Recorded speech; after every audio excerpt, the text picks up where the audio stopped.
கட்டுறது ஏங்க பால் இருக்கா? பின்ன நான் என்ன விளக்கெண்ணெய் வியாபாரம் பண்றேன்? ஒரு கேன் தான் வச்சிருக்கீங்க. இதுல என்ன பால் இருக்கு? எருமை பால் இருக்கு. அப்ப எனக்கு வேண்டாம். ஏய், ஏன் வேணாம்? எருமை பாலும் வேணாம். எங்க பெரியவரு பசும்பால் வாங்கிட்டு வர சொன்னாரு. எருமை பால் இருக்குன்னு, ஆனா பசும்பால் இல்லன்னு நானா? இருக்கா? அட கிறுக்கா, புற மாசத்துல பிறந்தவனே, எதையும் முழுசா கேட்டு போங்கடா. ஏன்டா அவசரப்படுறீங்க? போட்டா ஏன்டா புடுங்குற? என்ன எருமை பால் பிடிக்கிறீங்க? பொறுமையாயிடுறா. இது எருமை பால் தான். இது என்ன பால்? எருமை பால். இப்ப என்ன பண்ற? ஊத்திட்டீங்க. ஆ. என்ன மறுபடியும் எருமை பால் பிடிக்கிறீங்க? அட மடையா, இது பசும்பால். அது எப்படி ஒரே கேன்ல பசும்பாலும் எருமை பாலும் இருக்கும்?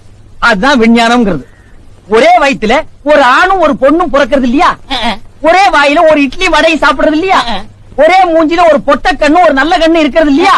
அதே மாதிரி தான் ஒரே கேன்ல ஒரு பசும்பாலும் ஒரு எருமைப்பாலும் ஏன் இருக்க கூடாது? அது எப்படி இருக்குங்கிற? அதான் விஞ்ஞானம்ங்கிறது.